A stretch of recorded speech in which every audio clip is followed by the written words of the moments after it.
started, I do want to say that I do not plan to do any summaries today. 5-minute talks are just too fast for me to keep up and come up with good puns. So I apologize in advance, and I'm going to pass it over to today's moderators. Awesome. Well, thank you and welcome everybody. I think this is the last installment of the student talks for the year. So we're excited to hear from the last set of CCI students. And before we get into the new talks, we wanted to summarize what we all heard about last week. So starting with Hannah, Hannah described a chapter of her research focused on studying pollution transport and deposition in the North Pacific using ice cores from Mount Hunter in Alaska. And examination of the Mount Hunter record will help expand our understanding of pollution in the region to cover the entire Holocene from about 11,000 years ago up until 2019. And changes in lead emissions are really interesting, as no currently published ice record captures the change in Chinese emissions since the 2001 phase out of leaded gasoline in the area. So that was what Hannah shared last week, which we all enjoyed, and I'm going to pass it off to Matthew for the next set of summaries. Hi, everyone. So I'm going to talk about Carly and Mark's presentations from last week. So Carly's research focused on taking an interdisciplinary approach to assessing climate change impacts on Maine's blueberry sector. She performs climate analysis using PRISM data to increase baseline understanding of climate impacts on agriculture and develop plausible future climate scenarios for blueberry production. In addition, surveys will be used to measure climate change risk perceptions of landowners, as well as migrant and seasonal workers. Then Mark's research focused on modeling fluid-solids interactions with an emphasis on river restoration, particularly the dynamics between river hydraulics, sediments, restoration structures, and river ice flows. The modeling uses a novel numerical approach called smooth particle hydrodynamics that represents the fluid as particles whose flow paths are based on the Navier-Stokes equations. An ongoing restoration project on the Narragansett River will be used as a case study. So next, Carly is going to talk about my research and Bailey's research. Yeah, thank you. So like Matt just said, I will go through his research as well as Bailey's, which we talked about last week. So Matt's research examines the variation in ceramic manufacturing techniques used across Maine and the Canadian Maritimes with a focus on sites located in Down East Maine. He aims to refine the currently accepted frameworks for ceramic analysis to include ceramic tempers beyond just grit and shell, and to better understand the connections between local ecology, climate, and material culture. Particularly, the inclusion of balsam fir needles with ceramics may show a strong connection between manufacturing techniques and the local spruce fir forest ecoregion. Bailey also presented last week, and she shared a portion of her research focused on studying contemporary tree range shifts at biogeographic scales to try to understand how species are responding to global change. She uses species occurrence data from a continental scale forestry database partitioned into seedlings, sapling, and adult components to understand incipient geographic range shifts by measuring where juveniles occur in relation to conspecific adults, with the idea that incongruent juvenile and adult distributions on the landscape would likely indicate ongoing range shifts, since established adult populations can never exist without first having juveniles present. And now I'll hand it over to Mark, who will introduce our first presenter for today. Thank you.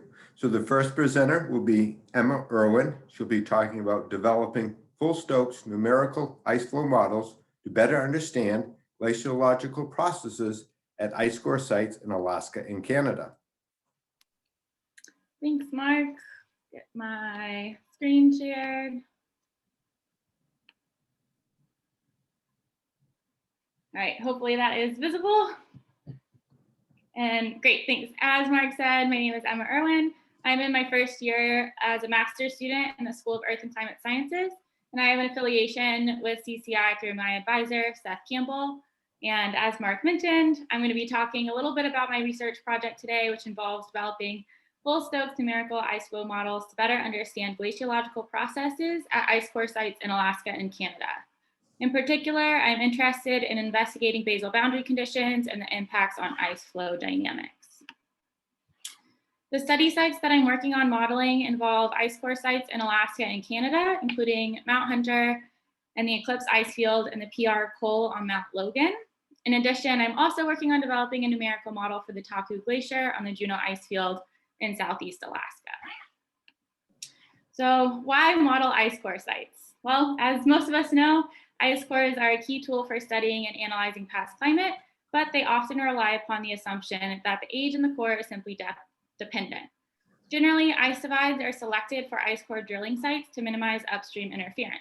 On an ice divide, ice flows in different directions, pulling apart from the divide on either side. So theoretically, nothing upstream will migrate into the divide and interfere with the vertical stratigraphy of the ice core. In this idealized model, ice cores can be thought of like a layer cake, with old ice sitting at the very bottom and younger ice stacked on top.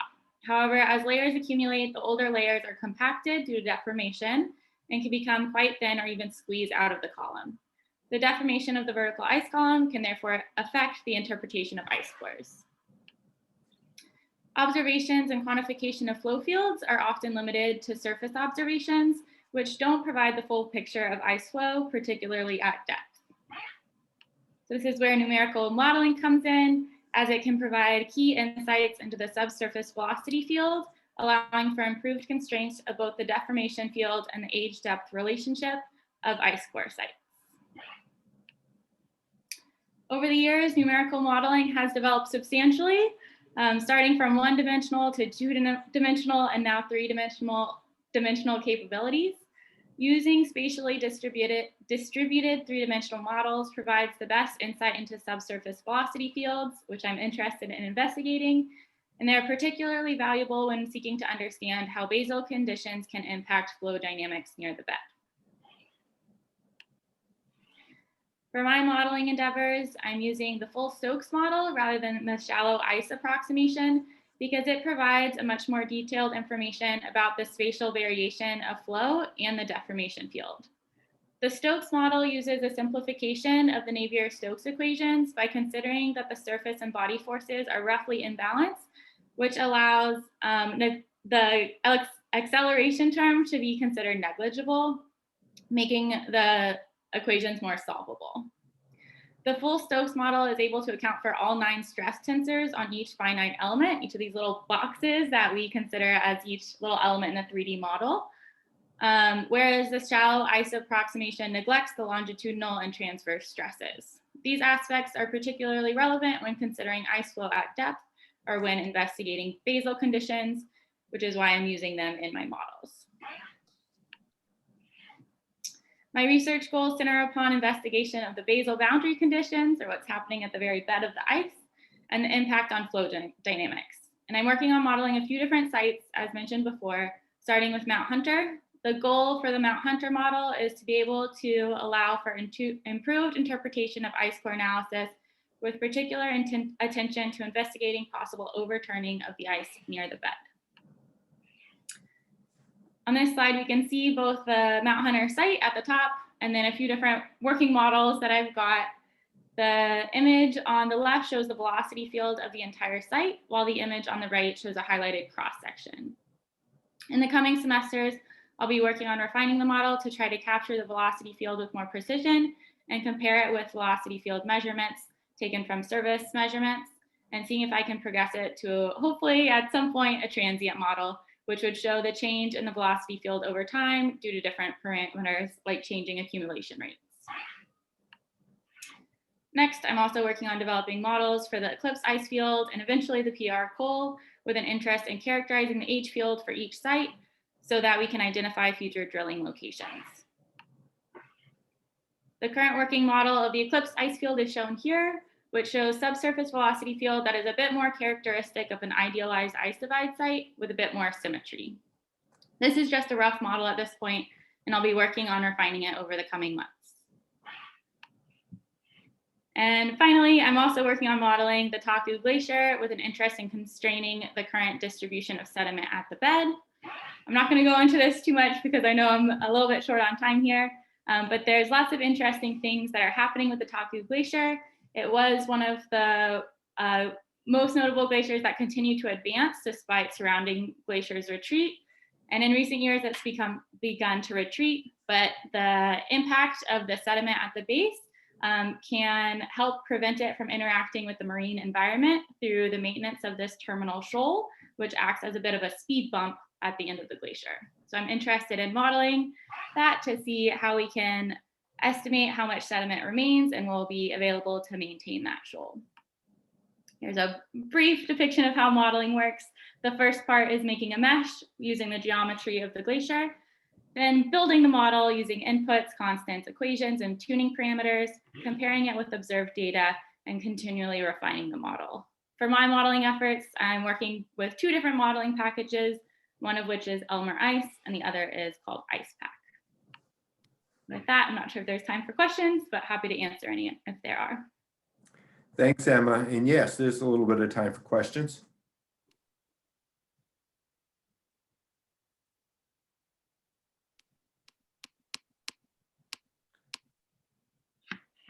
Emma, I have a question. You talked about using surface observations, but I know that for some of these sites, there's GPR data and other data available. How would you go about incorporating that data into your models or using it as a check?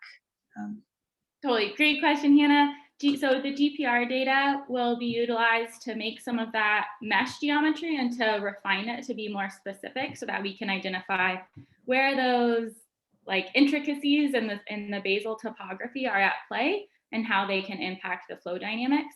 But when we're comparing it with velocity data, it's really hard to get direct measurements of the velocity of ice somewhere in the middle or down below. And so that's where the surface observations come in and comparing with the velocity field.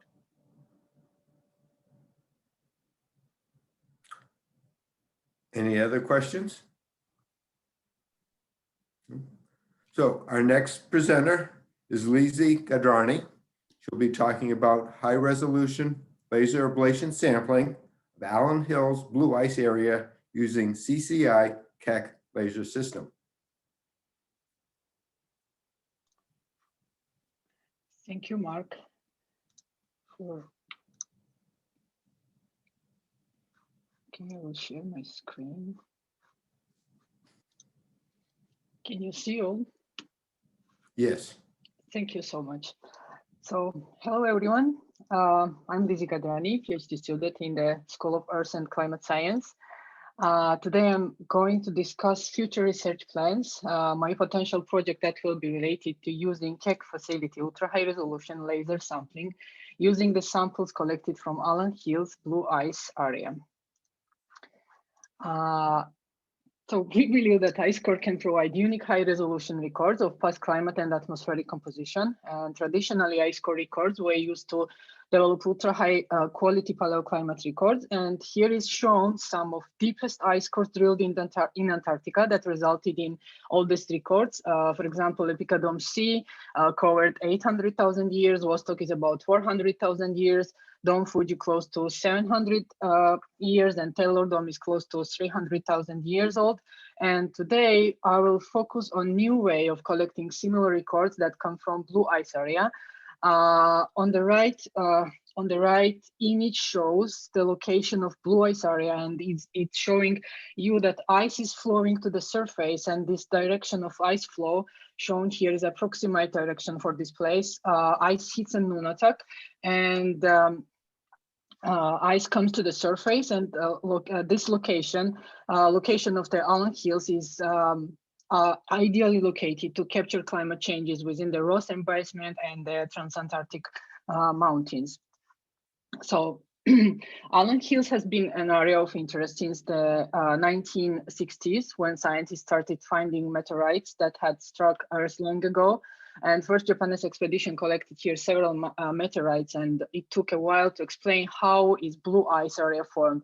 In 2004, the first mapping resulted in establishing the flow line, and several expeditions in 2009, 2015, 16 collected ice cores from region, all labeled here. And the major outcome of this ice core was that people demonstrated that this blue ice area could be used for reconstruction of paleoclimate records. Some of the ice collected from blue ice area is much older and exceeds the age of major ice cores, within some being 1.5 million, close to 2.7 million years old.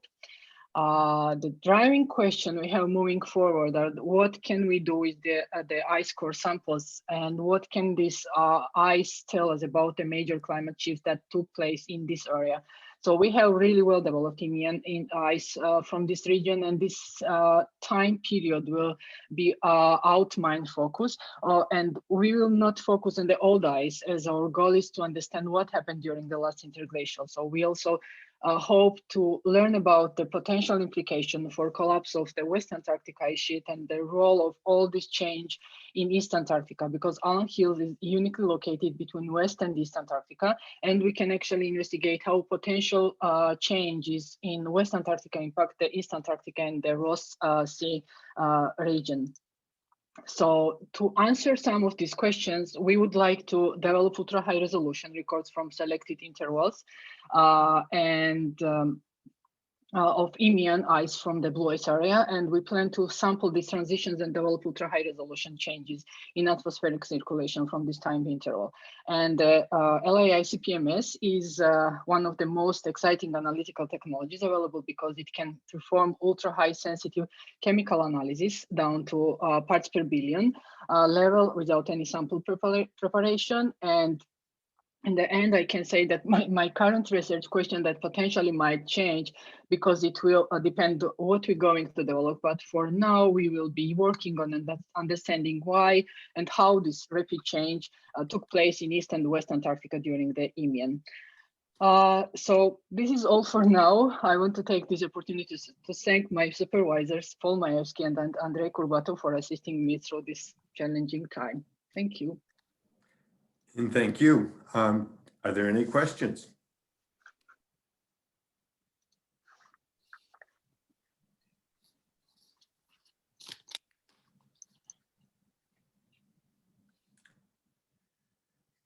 No questions?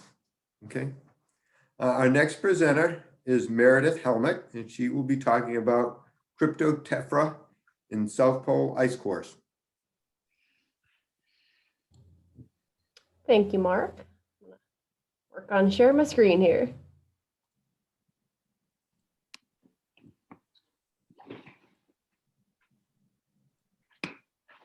All right, how's that look?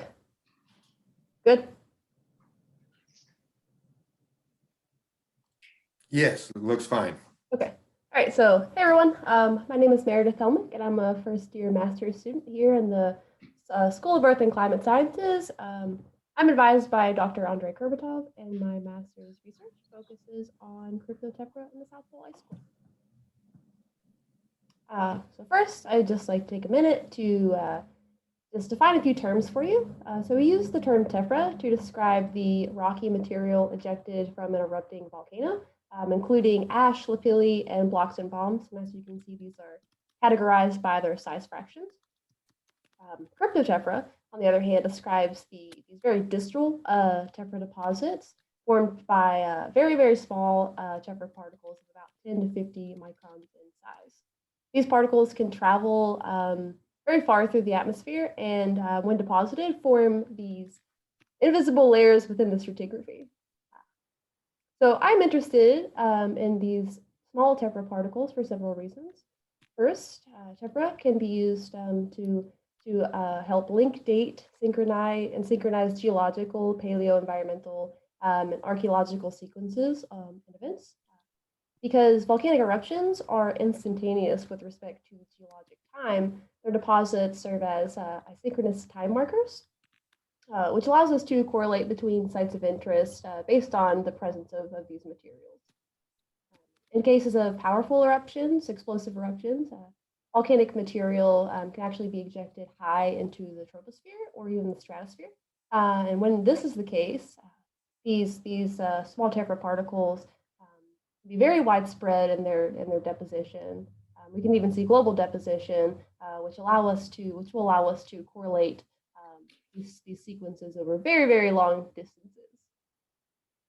Second, these particles can yield information about the source eruptions, where we can find cryptotephra in well-developed ice records, such as ice cores. We can actually assign a date to the source eruption if the date is unknown.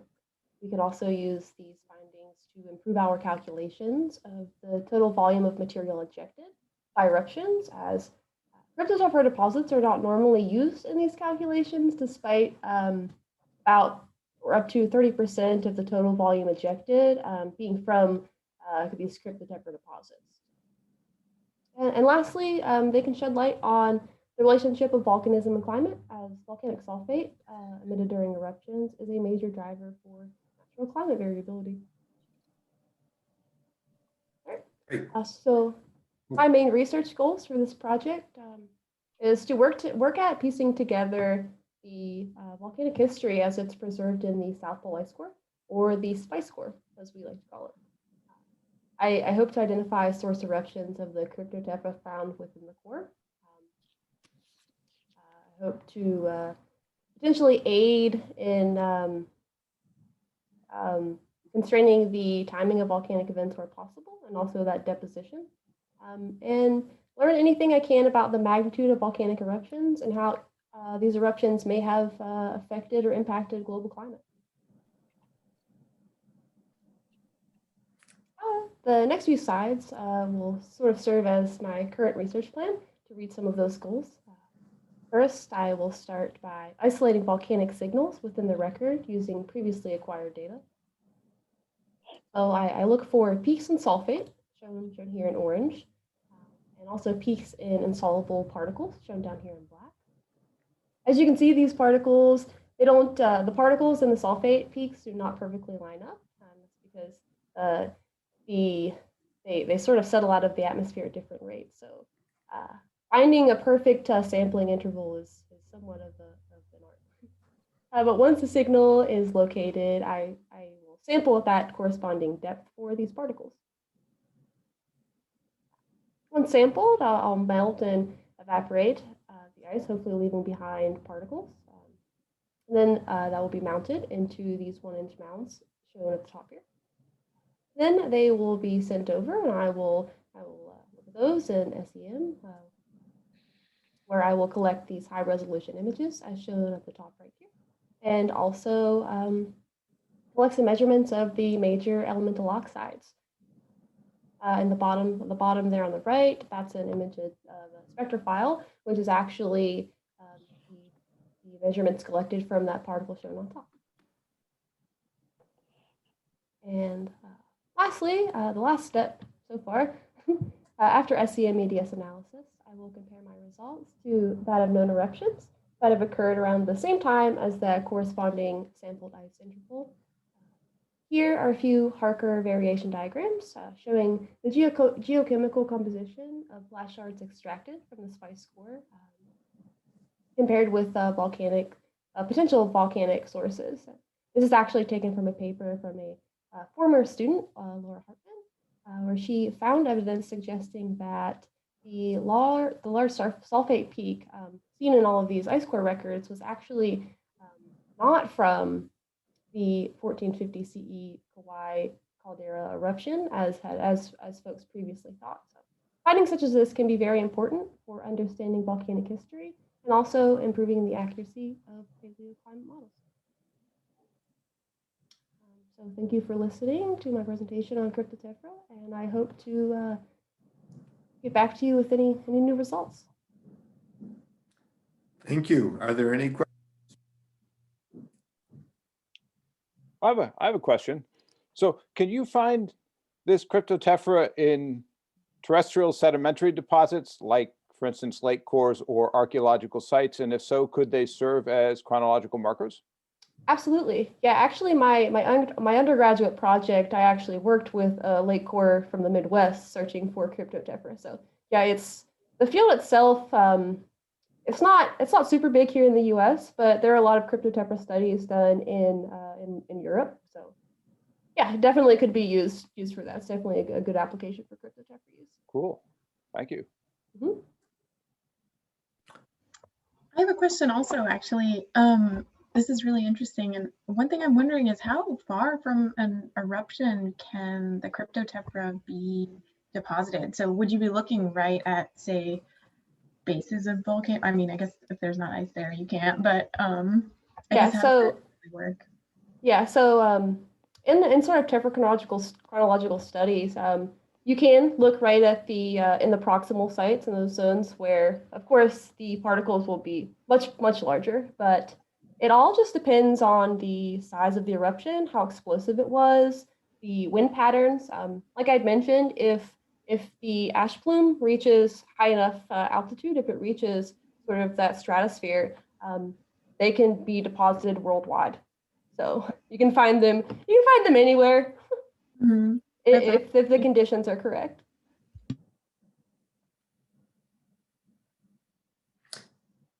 Any other questions? If not, I have a question.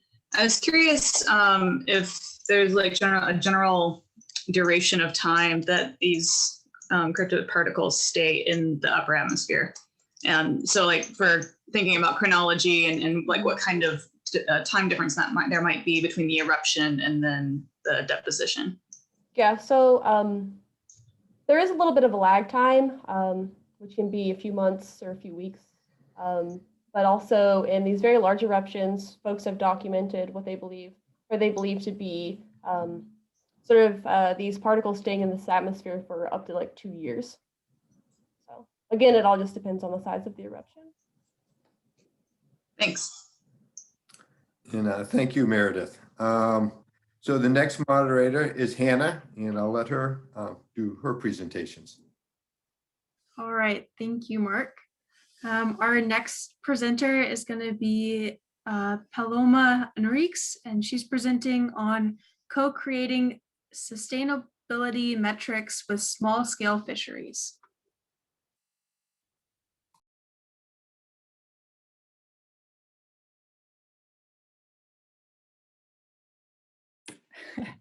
Let me try that again.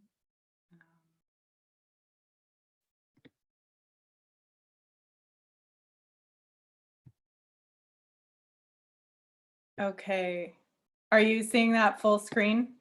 And are you able to hear me okay? Yep, looks good. Wonderful. So I'm a first-year master's student in marine policy and also the CCI certificate program. And I'm going to be talking about seafood sustainability certifications, what already exists and what we are trying to do with this project. We're going to be discussing the model of a participatory guarantee system and our proposed project partner, Sitka Salmon Shares, and then I'll go over the methods that we'll be using. So I'm sure folks are familiar with the issues of overfishing and unsustainable seafood. One of the ways that that's being combated is with eco labels or sustainability certifications, of which the Marine Stewardship Council is the most prominent. And these are third-party certifications. So basically, a client represents the fishery and hires the MSC to certify the fishery. And then a third party comes in and actually conducts the certification and does an audit of the fishery and makes sure that they're not overfishing and they're following all the laws. And then the MSC gets funded by the sales of that fish. So there are some benefits to this. There's better traceability. There's some environmental improvements. And of course, it can bring a price premium. But there are some cons, especially for small scale fisheries. It's very expensive. There's a lot of paperwork. There's a lot of data needed. And it's not super specific to each region. It also lacks social sustainability aspects. So we're focusing on work with small scale fisheries. They're generally owner operated, have few crew members, or are just a family business, and normally they occur in small vessels close to shore. So similar to small scale fisheries, small scale farmers are also at a disadvantage when it comes to getting organic certified. And I see a parallel between the organic label and the MSC label. So there's an alternative system in place for small farmers that's called the Participatory Guarantee System. It's a global system. And basically it follows all of the same criteria as organics, but it's less expensive, there's less paperwork, and it's also peer reviewed, which is the really cool thing. So farmers actually go to each other's farms that are enrolled in this program and they do the audits themselves. So they get to learn from each other and build relationships in the process. And we think that this could be a really good model to adapt to small scale fisheries. And we've proposed to work with Sitka Salmon Shares, which is a community supported fishery based in Sitka, Alaska. They're part of the local catch network, which is a national network of small scale fisheries committed to 9 sustainability values. So these core values are catch and handle with honor, community-based fisheries, fair price, simple and traceable supply chain, ecosystem-based management, eating with the ecosystem, honoring the ocean, fair access, and creativity and collaboration. So these all sound really wonderful, but what does it actually mean? And that's where our methods are gonna come into play. So we're gonna do, or I'm gonna do a literature review for each of these core values to determine the associated concepts. And then we'll get feedback on those concepts from the local catch network and Sitka Salmon Shares. The next step is going to be to operationalize these concepts. So for example, for community-based fisheries, you could look at the percent of fishermen who are owning their boats. And that would be a way to quantify it. So we're going to use that to create metrics for then the Sitka Salmon Shares to conduct a sustainability audit and a peer review process. And then we'll follow that with interviews. So in-depth interviews of the fishermen, the partners, the processors, and staff of Sitka Salmon Shares. And then the last step will be community building. So Sitka Salmon Shares will report out the findings to the local catch network. And ultimately, we'd like to see this be, a case study or a model for something that could have broader use. So just to summarize, the current sustainability certifications favor large-scale fisheries.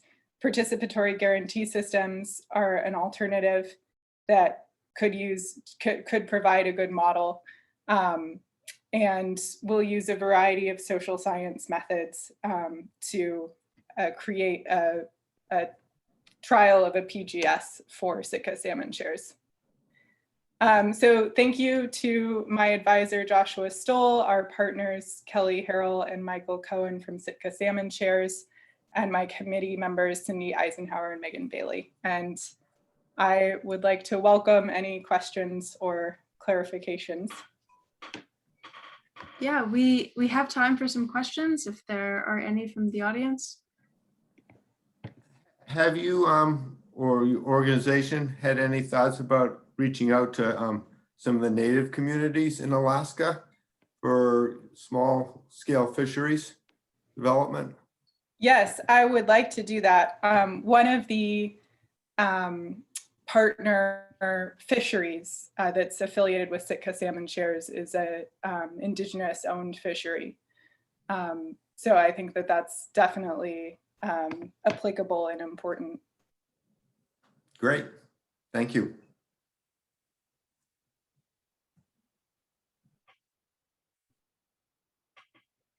Do we have any other questions?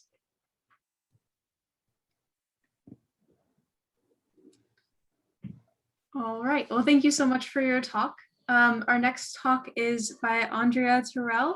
Her talk is on assessing the interconnectedness of alpine plant communities on New England Sky Islands by comparing past and present distributions and traits. Awesome. Okay.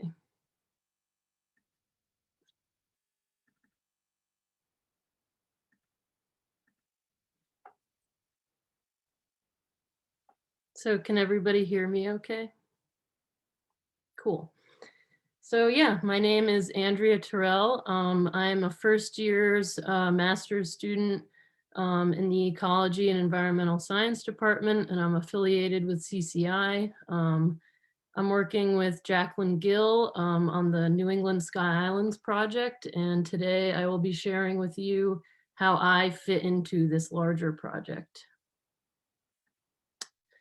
So just to start out with a little bit of background about some alpine plant communities. New England alpine plant communities exist on scattered mountaintop islands and are thought to have emerged after the retreat of the Laurentide ice sheet. So after ice sheet retreat, much of New England was occupied by tundra species. And then these species were kind of pushed up into higher elevations by shrubbier species and trees as climate changed. But it is still not known if these communities have persisted in place through time and how vulnerable to change these communities currently are. But it is thought that they are being threatened by climate change and again, encroaching tree lines today as trees and shrubs become more common in the alpine zone in New England. And yeah, just to share some of the overall objectives of the New England Sky Islands project, we are hoping to construct past and present distributions of alpine flora, assess their past and present vulnerability to changes in climate, understand whether these communities represent persistent refugia for tundra species through time, understand what traits are associated with alpine community persistence through time, and assess differences between taxa on Sky Islands throughout New England. Currently, there's kind of a lacking in research that takes an approach that incorporates all of the Sky Islands throughout New England. There's a lot of research about individual alpine communities across New England, but we are hoping to kind of look at a lot of the similarities and differences between these Sky Islands. So to achieve some of these overall goals, I will be using historic surveys in herbaria to select mountaintop locations that are most in need of plant distribution surveys. So this summer I will be completing some of these surveys just to kind of see exactly what's out there and if there have been any changes through time. So if there have been species that appeared or disappeared through time. And then I will also be collecting some functional trait data and placing microclimate data loggers to see if there's a relationship between plant adaptations and microclimates.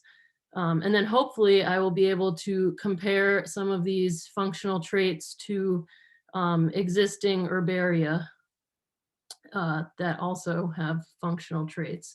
So to get into a little bit of what functional traits actually are, plant functional traits are measurable attributes that relate to specific ecosystem functions and can tell us about how a plant may respond to change. So some popular measurable functional traits include specific leaf area, specific stem density, seed mass, and rooting depth. And each of these measurable traits relates to a specific ecosystem function, like say soil temperatures or carbon storage.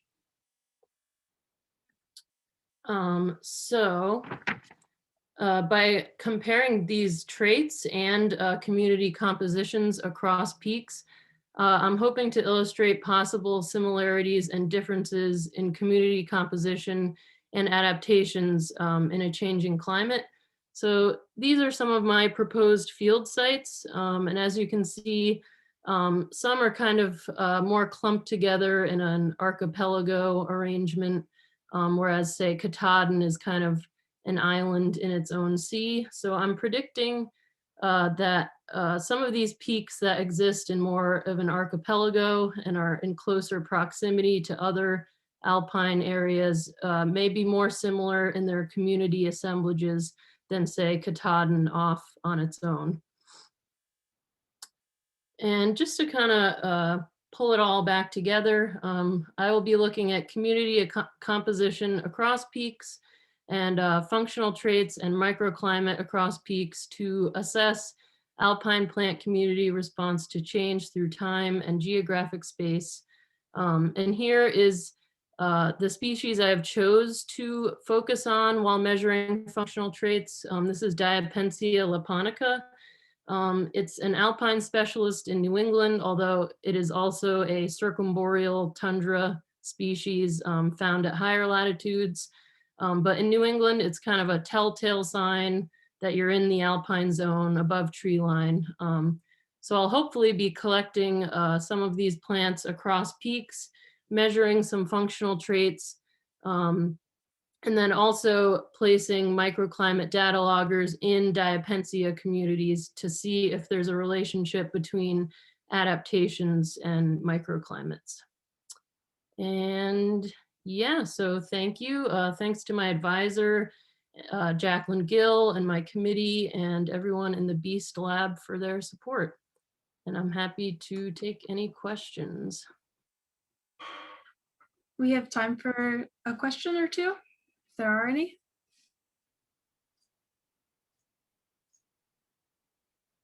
Ooh, Mark, you're muted. Has there been any work done on how the climate has been changing the alpine soils and how that's relating to stress with the plants? Yeah, there's definitely some research out there about that. Like I know of a few studies that specifically look at plant relationships with ectomycorrhizal fungi in the soil and how that might be impacted by climate. But again, there's no kind of like comprehensive research that has to do with the plants across peaks. But this research has to do with like one specific peak. I think it was on it might be Mount Washington actually, but yeah, so it would be really interesting to see if there are differences in soil, yeah, across different alpine areas. Thank you. Mm-hmm. All right, with that, we have our final student speaker of the symposium. Doug Hasson is going to talk to us about why we deny, assessing how modern factors eroding our trust in science are impacting climate policy development.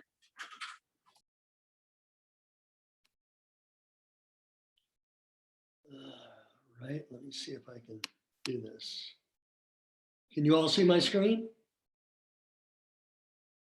Not yet.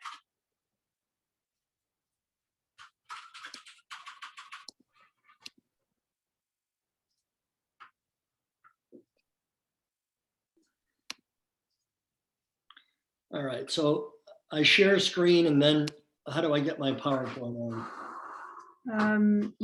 It normally pops up with a bunch of different options and you just have to choose the one that is either the desktop that you want to be active or the actual application. So it has to be open in the background. It has to be open on your desktop before you do share screen. Oh, okay, sorry.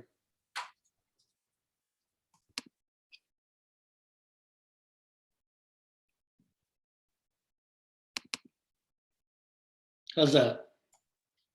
Yep. Right. Thank you all. Good afternoon, and thank you for the introduction. My name is Doug Hasson. Can everybody hear me? Right. Yep. Great. I'm an IPhD student at the University of Maine. Dr. Paloma Henriques, the director of the Climate Change Institute, is the chair of my advisory committee. I have a quick admission to make before we jump in. I've been an IPhD student for about 5 weeks. So forgive me if the presentation is much more about broad concepts with regard to research, some personal background that may prove pertinent, and some of the factors that are driving my particular research. Before we begin, if everybody could take a moment to read through the Humane Land Acknowledgement Statement, that would be great.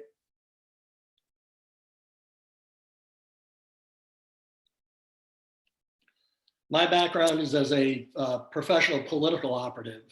I've managed my first campaign at 15 years old as a freshman in high school and continued working on managing campaigns throughout college.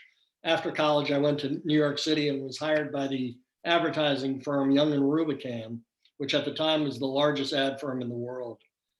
From there, I returned to Connecticut to manage a statewide race here for governor. And in 1994, I founded my own firm, Bridge Communications, a political consulting and advertising firm. About a decade later, I started my second firm, Orion Research, which is committed to providing polling, opposition research, focus groups, and legislative analysis to advocacy groups and political campaigns. On the right-hand side of the screen, you can see some of the programs or some of the projects my firm is currently involved in. It'll give you a taste of what our politics are. We're working on affordable housing referendums, early childhood education referendums. We're currently working on a New England-wide broadband internet expansion bonding package to expand home health care for rural communities and seniors. Some of the municipal elections my firm is working on are in Tucson, Miami, New Orleans, Jersey City, as well as some others there. I'm very proud of the last bullet. Anybody who knows anything about the current member of Congress who represents the 3rd Congressional District, she's been in the news quite a bit lately, trying to sneak guns into Congress. We're working with her opponent. Anyhow, the fact is, well, I apologize. Let me back up. Since 1994, my firm has worked on, 1994, my firm has worked on about 1,200 campaigns in 44 states at every level of politics. I worked on President Clinton's first and second campaign, President Obama's second campaign, and though I didn't work for Joe Biden as a presidential candidate, I did work for Joe when he was United States Senator from Delaware. This slide is just a synopsis of where I believe we stand with regard to communicating the urgency of climate change to the American public and obviously then to policymakers. And it's obviously my assessment that we're failing in that regard. In 2017, Dr. Majewski and Dr. Charles Norkey from the University of Maine Law School published an article for the Ocean and Coastal Law Journal entitled "The Arctic: Science, Law, and Policy," in which they quoted political science and legal scholars Myers McDougall and Harold Lasswell, who said, "Effective training in scientific thinking requires that students become familiar with the procedures by which facts are established by planned observation," what most of you do in your work. Policymakers need to guide their judgment by what is scientifically known and knowable about the causal variables that condition the democratic variables. My goal at the University of Maine is to find a more effective way to communicate climate science messaging to both the public and to policymakers through this interdisciplinary process. As such, I've focused on 4 areas. Obviously, coursework. My background is not in science, as you can see. My degrees are in policy, law, and I have a background, obviously, in political science. The second step is obviously field research. Dr. Majewski has been gracious enough to invite me on an expedition to Greenland to collect ice, snow, and water samples.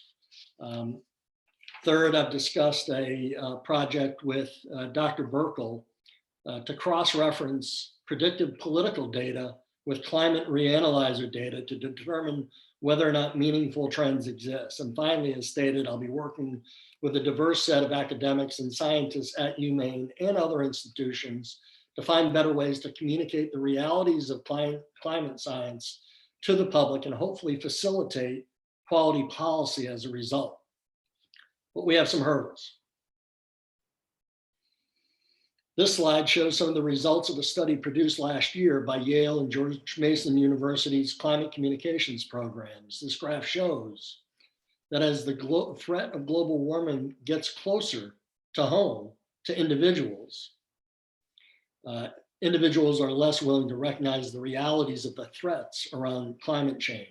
This is, in my opinion, the psychological equivalent of kicking the climate can down the road. It is denial. While it's great that folks are concerned with the negative impact global warming will have on their community, their nation, developing nations, and future generations, I think we'd all agree that voters have a tendency to vote based upon what's impacting them directly, what's impacting their lives and the lives of their families. We need voters, individuals, to see and act on the impact that climate change is having on their lives. The goal would be to invert these results so that people understand more intimately the impact and the threat on people individually, and hopefully they act as a result of that. Oops, sorry. This past week, political journalist John Helliman of the Showtime series The Circus said it's not easy being green, and he's right. He was referencing the challenges facing the Biden administration's appropriate and aggressive climate agenda.